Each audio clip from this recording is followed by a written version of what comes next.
Thank you for coming today.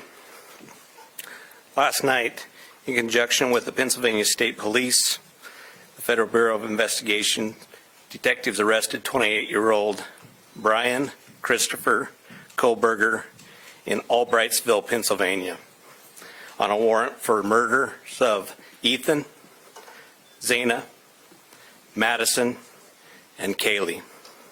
I want to personally thank these agencies for their assistance in this case. Kohlberger resides in Pullman, Washington, and is a graduate student at Washington State University. We will provide as much information as we can about the extradition to Idaho and the criminal process. However, due to Idaho state law, we are limited in what information we can release today until Kohlberger has his initial appearance in Idaho court. I want to express my appreciation to our local community, the people of Idaho, and those throughout our nation who provided information to help us investigate these murders has been very impressive. We've received over 19,000 tips, and we've conducted over 300 interviews. To recap this case, on the evening of November 12th, Kaylee and Madison arrived home at about 1:56 a.m. after visiting a local bar and street food vendor. Ethan and Zana were at the Sigma Chi house before arriving home around 1:45 a.m. The two surviving roommates had also been in the community but returned around 1 a.m. On the morning of November 13th, a 911 call was made at 11:58 a.m. reporting an unconscious person at the residence. The call came from inside the home from one of the surviving roommates' cell phones. Moscow police responded and found 2 victims on the 2nd floor and 2 victims on the 3rd floor. On November 17th, autopsies were conducted and the Latah County coroner confirmed the identity of the 4 victims. The cause and manner of death was homicide by stabbing. Some had defensive wounds, and each had been stabbed multiple times. These murders have shaken our community, and no arrest will ever bring back these young students. However, we do believe justice will be found through the criminal process. This was a very complex and extensive case. We developed a clear picture over time, and we stand assured that the work is not done. But be assured the work is not done. This has just started. Since November, we have remained laser focused on pursuing every lead in our pursuit of justice for the victims and their families. I recognize the frustration with the lack of information that's been released. However, providing any details in this criminal investigation might have tainted the upcoming criminal prosecution or alerted the suspect of our progress. We will continue to provide as much information as we can as the process moves forward. Today, I want to specifically thank our dedicated Moscow Police Department detectives, patrol officers, the Idaho State detectives, the Idaho State troopers, and their crime lab technicians and scientists, and the Federal Bureau of Investigation for the resources and personnel to conduct this massive investigation. It was the dedication of them and the persistence and the numerous hours that led to an arrest.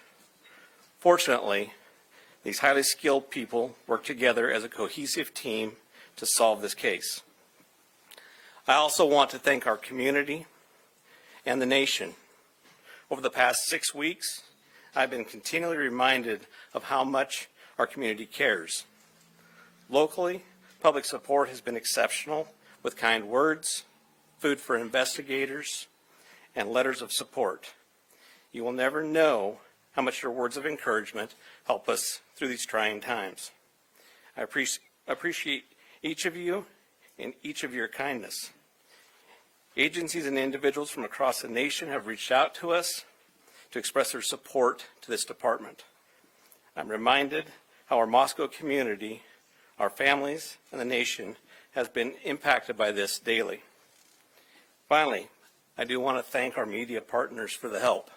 You kept this in the news, you helped us with tips, you kept things going, and we truly appreciate that. And you are the product of those 19,000 tips that we received, which is an impressive number. I would like to invite Bill Thompson, the county prosecutor, up at this time.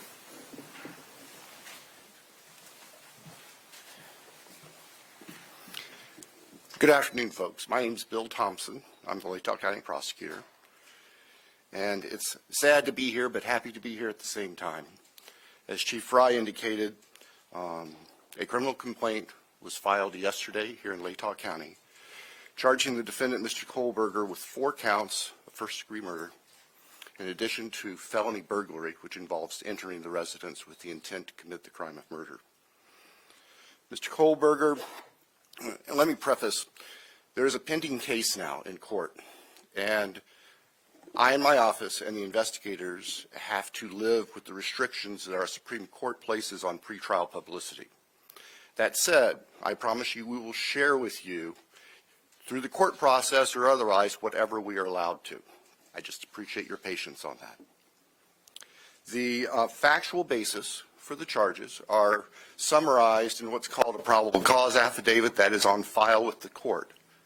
According to the rules of the Idaho Supreme Court, that is sealed until Mr. Kohlberger is physically back in Latah County and has been served with the Idaho arrest warrant. At that time, we expect that that affidavit will be available to you so you can share the true facts with all of your readers and your watchers and your listeners and all of the people who are interested and really need to know what's going on. So please have patience with us on that. We hope to get that to you as soon as we can. As far as Mr. Kohlberger, I can share with you that he is a graduate student at Washington State University and has an apartment residence over at Pullman. He has had an initial appearance in front of a judge in Pennsylvania. He is being held without bond, and the warrant from our magistrate judge here also provides for no bond. We understand that he's scheduled to be back in court in Pennsylvania next Tuesday afternoon, and that a public defender has been appointed for him there. The process at this point is, since he was arrested in another state, he has the opportunity to either waive extradition and return voluntarily to the state of Idaho, or if he prefers not to waive extradition, then we will initiate extradition proceedings through our governor's office. If we do that, it can take a while for him to get here. So again, I'm asking for your patience and understand that's just the way the system works. Once he gets here, he'll have an initial appearance with our magistrate. They'll deal with issues such as making sure competent counsel is representing him, and the case will be scheduled for further hearings. Your primary source of factual information is going to be the court record, because that's what the Supreme Court says we need to refer you to. So please pay attention to what's going on in court and have people there to watch and hear what's being said. As an attorney, myself and my office, we are limited on what we are allowed by the courts to say outside of the courtroom. So please just work with us. Finally, as the chief indicated, this is not the end of this investigation. In fact, this is a new beginning.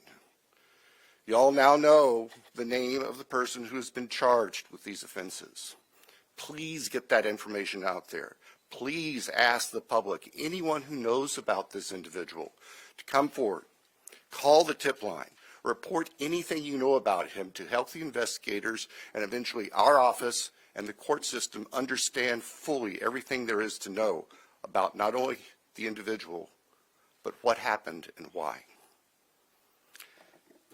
Next, I'll introduce Colonel Ked Wells from the Idaho State Police. Thank you. Well, good afternoon. My name is Kedrick Wills. I serve as the director of the Idaho State Police and certainly want to express our appreciation for your attendance here today. These tragic murders took 4 young, vibrant lives from our community. Nothing we do can bring them back. The only thing that we can do in law enforcement to honor their memories that we know of is to bring this to a successful conclusion. This has been a very difficult time for the families, the university, the community, and the state of Idaho. However, it is also proven that communities come together in tough times. Certainly appreciate the support of the local community and our national audience that has been following us as our investigators have worked through this case. I'm thankful also to you, the media partners, who have helped keep this case in the forefront that generates the tips and we hope will continue to generate information that will help us to a conclusion of this proceeding. I'd like to express our appreciation on behalf of the Idaho State Police to Chief Fry, his leadership, and the entire Moscow Police Department for the way that they handled this from the very beginning. He directed the right people to the right positions that led us to this conclusion today. I've had the utmost confidence in this investigation and in Chief Fry, as well as in Mr. Bill Thompson and the Latah County Prosecutor's Office, who've been a great partner throughout this. Nothing has deterred the commitment of the investigators who've worked on this case, regardless of the organization they represent. It's been very trying and very difficult, as you know, that it has been on those investigators as they do the tedious work that they're so good at doing. The partnerships is what's led here as well. The partnerships between Moscow Police Department, I'd like to express our appreciation with the Federal Bureau of Investigation, specifically the Special Agent in charge out of the Salt Lake City Division, Dennis Rice, and also the work that happened in the last 24 hours in Pennsylvania with the arrest with the Pennsylvania State Police and Colonel Evanchik with the Pennsylvania State Police. We appreciate what they've done across the nation to help us as well. As Bill shared, this investigation is far from over. In fact, I appreciate what he shared, that this is not an ending, but rather a new beginning. The difference now is, as he shared, that we are dictated what information we can share by the court process and by laws in our state of Idaho. And so we will share, as he shared, Mr. Thompson is absolutely committed to share everything he can share through the court process. We've got to make sure that we don't get in front of that process. And we really deeply appreciate everybody's support here. The relationships that were forged here and the partnerships that were forged have led to this. And based on that is why we're here today. And we continue to believe that the best way we can honor these 4 lives that have been taken is to make sure that we have a successful outcome here. One of the partnerships that's been forged throughout this is a partnership with the University of Idaho, and on that I'd like to introduce the president of the University of Idaho, Mr. Scott Green.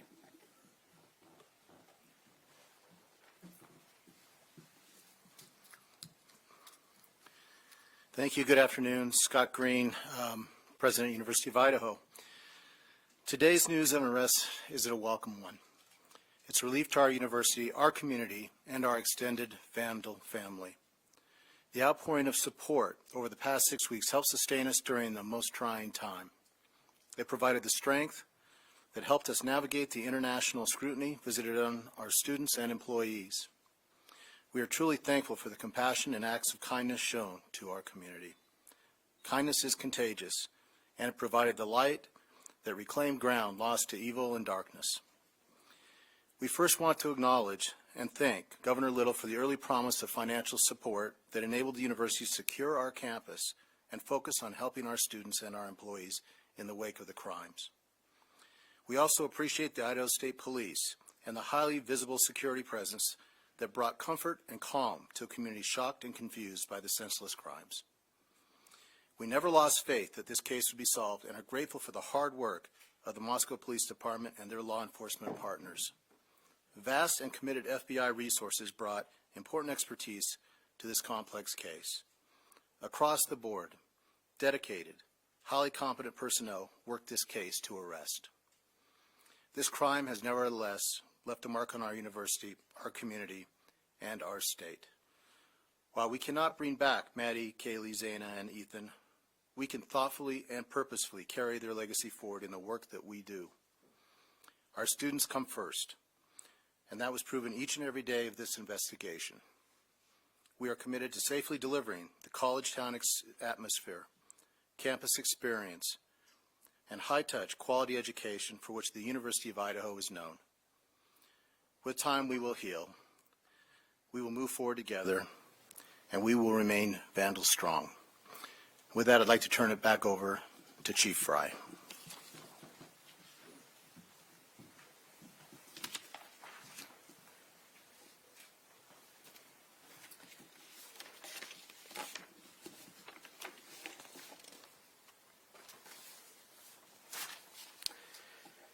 So now we will open the floor to questions. However, I want to remind everyone, as Prosecutor Bill Thompson explained, any factual information regarding the arrest of Kohlberger is currently sealed per Idaho law and will not be released until he has appeared in an Idaho court. Please formulate your questions accordingly. I recognize there are a lot of questions, and I will try to answer as many of them as I can.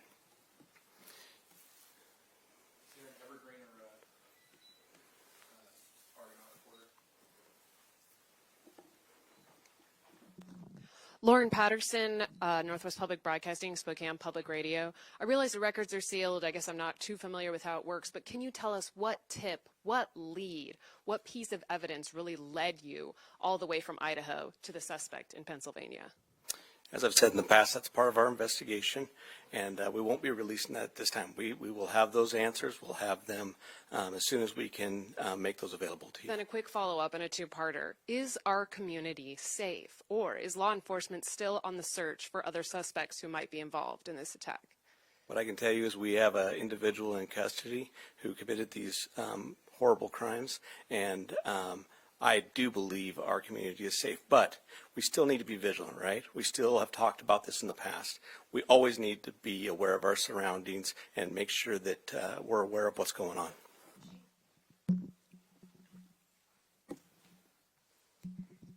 Hi, Chief.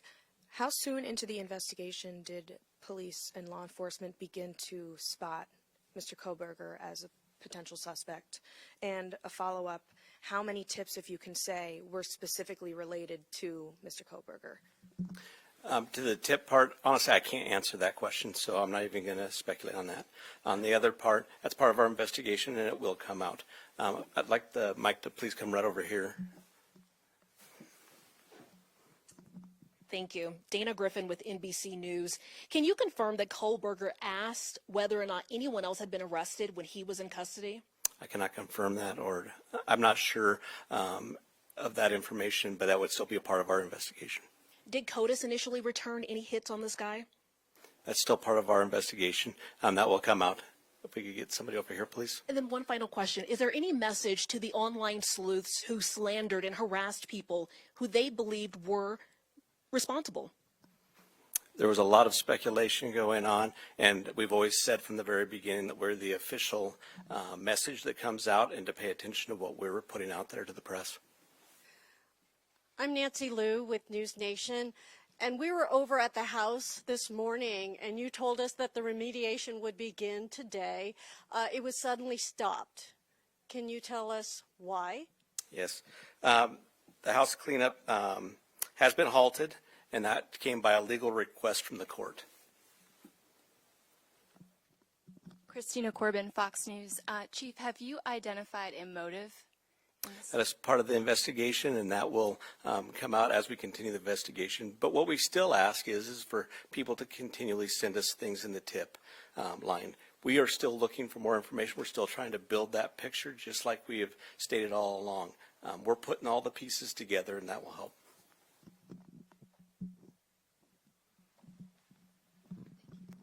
Chief, Veronica Miracle with CNN. Any indication that the suspect knew the victims? That's part of the investigation as well. It won't be something that will come out at this point in time, but as we continue the investigation and as this case goes to trial, that will be brought forth. Have you spoken to the families? Can you tell us what they've told you today? Are you talking the victims' families? Yeah, we have reached out to the victims' family as we always do. We've done that daily, and we've continued to have contact with them. Hey, Nate Sanford, you mentioned earlier that you're still seeking tips about Brian and that people should still share whatever information they have. Can you speak at all about what specifically people should be reaching out for, like if they know something? I would say anything and everything. As we've said all along, we know what tips we're looking for. We will take those tips and we will have professionals look at those and decide which pieces of those we need to use for our case. So we ask that everybody would do that. Angela Palermo, Idaho Statesman. Your department and other investigators on the case took a lot of flack for keeping information close to your chest. Are you glad that you did that, and were you worried about tipping the suspect off? I will 100% stand behind the way that we handled this investigation. And this all started from day one with our patrol officers arriving on scene, locking down the scene, us calling in the Idaho State Police, us calling in the FBI, and keeping information that was pertinent to this case very, very tight.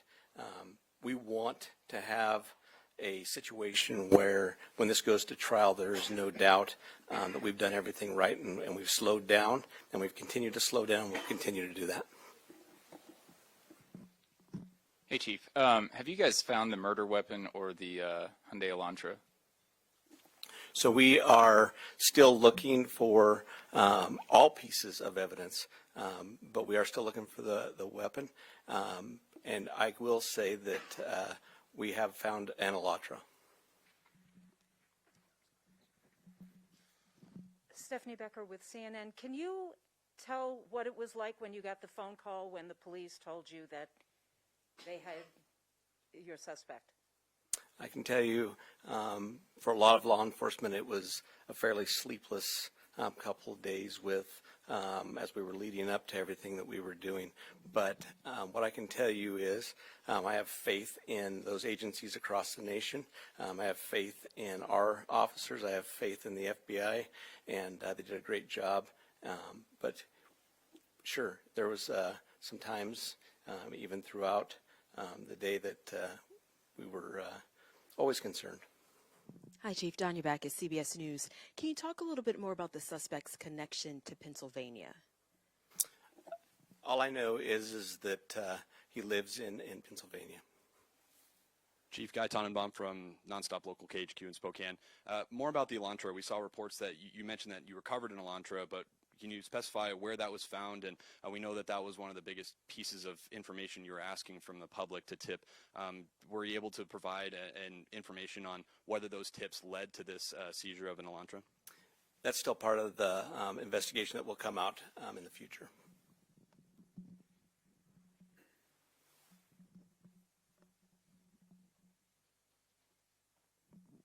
Chief Glenn Mosley, Idaho Public Radio here in Moscow. The additional police presence in town and on campus, semester's coming. Is that going to continue?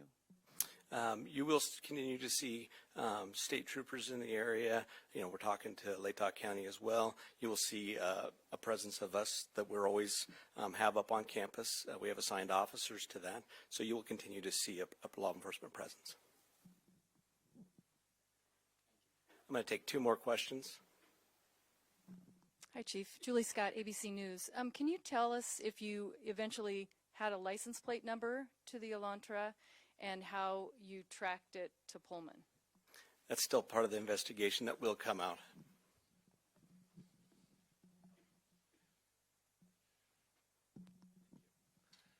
Chief, hi, Matt Lovelace with the Murrow College of Communication. I want to ask about Mr. Koberger as a graduate student at WSU. Are you aware of if he returned to campus after November 13th? And have you had any communication with departments on the WSU campus about his attendance? So some of that is going to be followed up as we continue our investigation. We'll be asking some of those questions, but that'll come out in the near future. So what I do want to do is I want to thank you all. You really have been the national voice for us. You've given us the opportunity to get many, many tips, and I do appreciate everything you've done, and we'll continue to look forward to working with you in the future on this. So I'd like to thank you for that, and thank you for your time.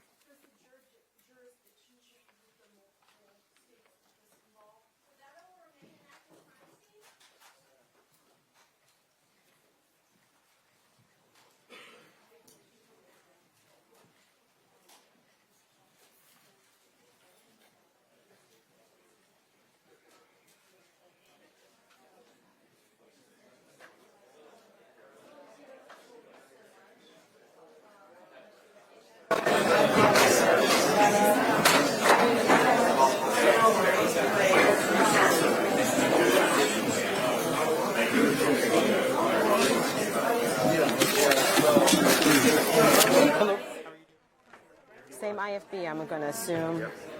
So are we good? Can you hear us?